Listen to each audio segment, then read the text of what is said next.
देखिए, भले Australian side young है, वो हमारे से पीछे है एक्सपोजर वाइज, लेकिन वो हमारे से बहुत आगे हैं डिसिप्लिन में, माइंडसेट में, अग्रेशन के अंदर, पर्पस के अंदर, जो फाइटिंग स्पिरिट के अंदर बहुत आगे हैं हमारे से। आज उन्होंने हमें दिखाया कि एक यंग साइड आपको अपने ही घर में आके आपकी अकॉर्डिंगली कंडीशंस के अंदर किस तरीके से हरा सकती है, और बहुत आसानी से हरा सकती है। क्योंकि उन्होंने पहले मैच में शायद उनसे थोड़ी सी गलती हुई थी बैटिंग के अंदर, थोड़ा वो जल्दी कर गए थे, लेकिन अगर वो पिछले मैच में भी 10 से 15 रन और कर लेते तो शायद वो मैच भी वो जीत जाते। आज जो अच्छी टीमें होती हैं, जो बड़ी टीमें होती हैं, जिनका पर्पस डिफरेंट होता है, वो जल्दी अडाप्ट करती हैं, जल्दी सीखती हैं। और आज उन्होंने उनकी बैटिंग अप्रोच से ये अंदाज़ा हो गया था कि हाँ, आज वो बहुत अच्छा होमवर्क करके आए हुए हैं, वो इन कंडीशंस के मुताबिक क्रिकेट खेलने आए हुए हैं। और ऐसा ही कुछ हुआ। भले उनकी विकेट्स गिर गई थी अर्ली ऑन भी, विकेट्स गिरती चली गई, लेकिन जो बैटर खेला वो बहुत जिम्मेदारी से खेला। कप्तान ने जिस तरीके से, जॉश इंग्लिश ने जो इनिंग खेली, वो मतलब एक मुश्किल इनिंग थी, क्योंकि आसान नहीं था। जिस तरीके से अराफात मिन्हास बॉलिंग कर रहे थे, अबरार बॉलिंग कर रहे थे, स्पिनर्स बॉलिंग कर रहे थे, उन्होंने अपना वक्त लिया। इसी तरीके से कैमरॉन ग्रीन ने इनिंग खेली, बहुत ज़्यादा बॉलें ली उन्होंने शुरू के अंदर, लेकिन जैसे जैसे ईज आउट होते चले गए, फिर वो आहिस्ता आहिस्ता थोड़ा रन्स भी करते चले गए। इसी तरीके से एंड पे जो यंगस्टर आए हैं, उन्होंने जिस तरीके से इनिंग खेली, ब्लेक है शायद उनका नाम, उन्होंने जिस तरीके से एंड पे आके जो मोमेंटम दिया, वो जो रन 195 या 200 रन हो रहे थे, वो 225-30 तक ले गए। और यही स्पिरिट होता है, यही फाइटिंग स्पिरिट अच्छी टीमों के डीएनए में होता है। और ये मैंने पहले भी कहा था कि ऑस्ट्रेलियन भले यंग साइड आई हो, लेकिन उनके जो डीएनए के अंदर है फाइट करना, एक पर्पस, एक प्राउड नेशन है, वो जीतना चाहते हैं हर मैच। शायद वो हमारी तरह नहीं सोचते कि हम अभी मैच टू मैच देखते हैं जी आगे जाके की होएगा, अभी तो हम ये जीते, हम अभी तो अपने आप को सिक्योर करें, अभी तो अपनी पोजीशनिंग, अपने कप्तानी, अपनी कोचिंग या व्हाटएवर, मैं किसी को पिन पॉइंट नहीं कर रहा हूँ। ये हमारी एज अ नेचर, हमारा डीएनए ये है कि हम इनसिक्योर क्रिकेट खेलते हैं, और ऑस्ट्रेलियंस उतनी ही अटैकिंग क्रिकेट खेलते हैं। और ये आज वाज़ेह फ़र्क था। एक हमारे पास बैटर है बाबर आजम, अभी मैच ख़त्म भी नहीं हुआ था और मैंने देखना शुरू हो गया था कि कुछ ट्वीट्स आना शुरू हो गए थे सिर्फ बाबर आजम को पिन पॉइंट करते हुए। ये 11 प्लेयर्स की गेम है, जिसमें कलेक्टिव एफर्ट होती है। ये वन मैन शो नहीं है, कोई टेनिस की तरह नहीं है कि आप अकेले खेलते हैं। यहाँ पे 11 के 11 को कंट्रीब्यूट करना होता है, तभी आप मैच जीतते हैं, तभी आप अच्छी टीम बनते हैं। लेकिन यहाँ तो ऐसा सीन बना दिया गया या माहौल बना दिया गया कि सिर्फ अकेला बाबर ही है, कि बाबर ने ही करना है जो करना है। और बात भी शायद सच है, बाबर नहीं करता है तो कोई और तो इस काबिल है भी नहीं कि जो मैच जिता सके। सलमान अली आगा एक ऐसे प्लेयर हैं जो कि मुझे लगता है कि थोड़ा टेक्निकली करेक्ट है, लेकिन वो भी आज नाकाम हुए। लेकिन हर बार बाबर तो नहीं करेंगे, हर मैच में बाबर तो नहीं करेंगे। पिछले मैच में बहुत मुश्किल कंडीशंस में उन्होंने रन्स किया था और मैच पाकिस्तान जीता था।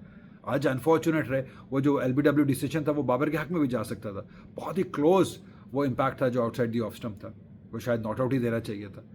लेकिन अगर बाबर आउट हो गए, इसका मतलब ये तो नहीं कि पूरी टीम आउट हो गई। शादाब अच्छी नहीं खेले, उसके बारे में आगे जाके बात करते हैं कि अब इस इनिंग से फर्दर क्या होने वाला है, कि क्या इम्पैक्ट आएगा इस इनिंग से पाकिस्तान टीम के बैलेंस पे। बट अगर हम इससे पहले बॉलिंग की भी बात करें तो बहुत डिसअपॉइंटिंग बॉलिंग एक बार फिर हारिस रऊफ की जानिब से। तेज़ बॉल ज़रूर करते हैं बट इनडिसिप्लिन है, पीछे के चौके दे देते हैं, एंड पे आके टेल एंडर से मार खा जाते हैं।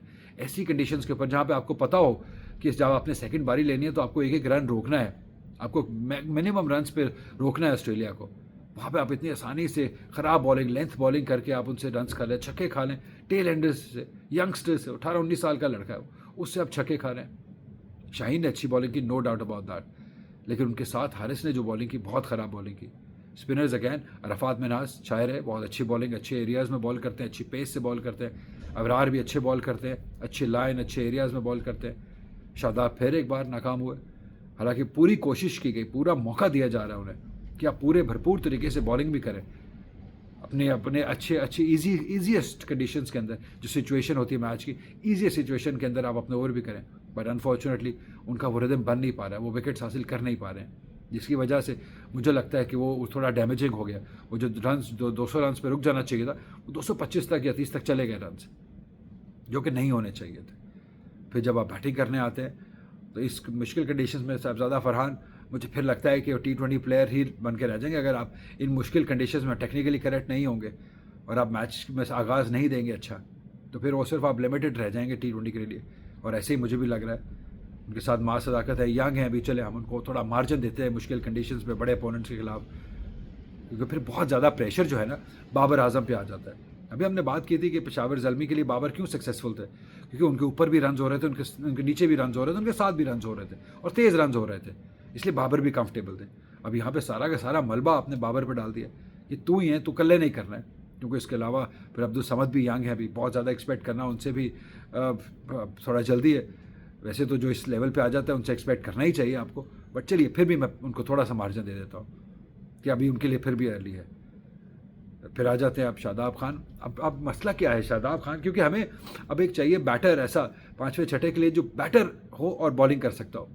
लेकिन क्या अब शादाब खान इस एक इनिंग के बाद वो क्वालिफाई करते हैं कि सिर्फ बैटर हों जो कि 7-3-4 ओवर 5 ओवर करते हों, लेकिन वो एक रिलायबल बैटर हो, वो कंसिस्टेंट बैटर हो? अगर आप मेरे से पूछें तो जवाब नहीं है। मुझे नहीं लगता है कि वो कंसिस्टेंटली ऐसी इनिंग्स खेल सकते हैं। आज बहुत अच्छी इनिंग थी, बहुत मुश्किल इनिंग थी, फाइटिंग इनिंग थी। अगर उनके साथ कोई एक रुक भी जाता है एंड तक तो शायद पाकिस्तान मैच करीब ले आता। और लेकिन स्टिल क्या कंसिस्टेंटली ऐसे खेल सकते हैं शादाब एज अ बैटर? क्या हम उन पर रिलाई कर सकते हैं कि वो बैटर हैं जो कि साथ बॉलिंग कर लेते हैं? क्योंकि पाकिस्तान का मसला मुझे उस बैलेंस पे अब नज़र ये आ रहा है कि आपको पाँचवें छठे पे एक ऐसा बैटर चाहिए जो कि साथ बॉलिंग करता हो, देन आप फिर कुछ चेंजेस कर सकते हैं। क्योंकि अभी उस बैलेंस में मुझे कमी नज़र आती है। ये कंप्लीट टीम नहीं है, कहीं ना कहीं मुझे लगता है कुछ खामी है। शायद वही बात मैंने पहले भी की थी कि जब साइम अयूब वापस आ जाएं या फ़खर जमान आ जाएं तो ये टीम थोड़ा बेहतर लगना शुरू हो जाए। बट कहीं ना कहीं हमें तीसरे पेसर की भी लेके आनी है, की जगह बनानी पड़ेगी, क्योंकि दो तो कम है। हारिस का अगर ख़राब दिन होता है तो तीसरे में एंड पे आके कोई तो बचाने वाला हो, कोई तो रन रोकने वाला हो। अगर सारे रन मशीन बन जाएंगे तो फास्ट बॉलर्स, तो फिर रन रोकने किसने? आपने आज देखा जैसे नेथन एलिस ने बॉल किया, क्या लाजवाब बॉलिंग की। उनका इतना तेज़ आर्म घूमता है कि आप उनका स्लोअर बन और तेज़ पहचानना बहुत ही मुश्किल हो जाता है। With in the stumps discipline के साथ बॉलिंग की उन्हें। क्या हमारे पास ऐसा कोई बॉलर है?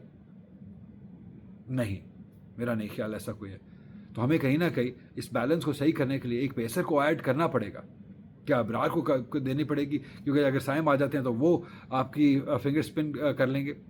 देन आपके पास अराफात मिन्हाज हैं, क्योंकि अब उन्होंने तो अपनी जगह पक्की कर ली बैटिंग से भी और बॉलिंग से भी। तो आपको कहीं ना कहीं किसी तरीके से एक फास्ट बॉलर तो ऐड करना है ना इस बैलेंस के अंदर, और एक प्रॉपर बैटर जो कि बॉलिंग कर लेता हूँ। मैं वो समझ लेता हूँ कि साइम अयूब आ जाएंगे, फ़खर जमान आ जाएंगे, बैटिंग थोड़ी सी और थोड़ा रिलीफ मिल जाएगा बाबर आजम को भी। लेकिन आपको वो फास्ट बॉलर कैसे ऐड करना है ये बात सोचना होगा, क्योंकि समहाउ ये बैलेंस पूरा नहीं है, इसमें कुछ ना कुछ कमी है जो कि मेरे नज़दीक है। इसलिए आज पाकिस्तान हारा नहीं है, ऑस्ट्रेलिया ने आपको हराया है, डंडी पट्टी हराया है, अच्छी क्रिकेट खेल के हराया है, अच्छी फाइटिंग स्पिरिट दिखा के हराया है। और यकीन कीजिए पिछले मैच में भी उन्होंने बहुत डिसिप्लिन से फील्डिंग की थी और बॉलिंग की थी। वो तो रन्स थोड़े कम थे और बाबर खेल भी बहुत अच्छा गए, जिसकी वजह से वो मैच हार गए। वरना यकीन कीजिए वो भी उसमें भी थोड़े से रन और होते और बाबर कहीं थोड़ा और जल्दी आउट हो जाते तो मैच वो भी गया था। इसलिए मतलब थोड़े हमारे माशाल्लाह जो फॉर्मर क्रिकेटर्स भी हैं जिनको यूट्यूब चलाने का बहुत शौक़ है, उनको भी थोड़ा ख्याल करना चाहिए। अभी बाबर की पिछली इनिंग को कोई कह रहे थे कि जनाब ये तो क्लब क्रिकेट वाली इनिंग है, मुझे तो ये इनिंग पसंद ही नहीं आई। भाई ओवरों की करता, जानदार छक्के मारता इतनी मुश्किल कंडीशंस के अंदर। उसने वक्त लिया, उसने पर्पज़ अपना फुल किया। वो जो मैच जिताना था, वो मैच जिताना पर्पज़ है कि आपको एंटरटेन करना उसका पर्पज़ होना चाहिए। उसको मैच जिताना उसका पर्पज़ था वो, और उसने किया जैसे होना चाहिए था। लेकिन नहीं, जिन्होंने नहीं खुश होना उन्होंने नहीं खुश होना, क्या कर सकते हैं। अब पाकिस्तान आगे क्या करेगा ये सोचना है। क्या अभी भी हम इसी कॉम्बिनेशन से जाएंगे? क्या अभी भी हम इस तरह की पिच पे ही खेलेंगे अगला मैच भी, या हम थोड़े से ब्रेव होंगे थोड़ा? चलिए, क्योंकि माइक हेसन ने कहा था कि वहाँ 2-3 ग्राउंड ऐसे हैं जहाँ पे बॉल टर्न और लो हो रहेगा। चलिए उसकी 2 मैचेस की प्रैक्टिस हो गई, अब बाकी की भी तैयारी कर लीजिए। कहीं कोई तेज़ विकेट, बाउंसी विकेट की भी तैयारी कर लीजिए। सारे मैच तो उत्थे नहीं होने ना, तो क्यों आपने छुपना है? आइए फेस कीजिए ना, बड़ी पोजीशन है, फेस करें कि हाँ यार ये गलतियाँ हो रही हैं। हमें पहले अपने आप को सिक्योर करना है, पहले अपने करियर सिक्योर करना है, फिर हम आगे वर्ल्ड कप के बारे में देखेंगे। क्योंकि अभी तो सीरियसली यही लग रहा है कि ऐसा लग रहा है कि कप्तान अपने आप को सिक्योर करें कि किसी न किसी तरीके से हम ये सीरीज़ टपाएँ, ये सीरीज़ जीतें। हम आगे की बाद में देखेंगे। इसलिए वो डर रहे हैं, नए लड़कों को भी खिलाते वो डर रहे हैं। मतलब वो नहीं हट रहे हैं हारिस रऊफ से भी। आज मेरे ख्याल में अहमद दानियाल को खिलाना चाहिए था, कहीं ना कहीं नसीम शाह को भी खिलाना चाहिए था, कुछ अलग करना चाहिए था। जो बेंच पे बाहर बैठे हैं उनको भी तो ट्राई करना है ना आपने। सिर्फ कंडीशंस पे डाल देना कि हम सिर्फ पिच ऐसा देख रहे हैं कि जो वहाँ पे 2-3 ग्राउंडों के अंदर ऐसा पिच होगा तो इसलिए वो ट्राई कर रहे हैं। नहीं, ऐसा नहीं है। आपने वो जो बाहर बैठे हैं उनको भी फिर मौका देना है ना खेलने का, कि आप भी ट्राई कर लीजिए क्या आप बाकियों से बेहतर है या नहीं है।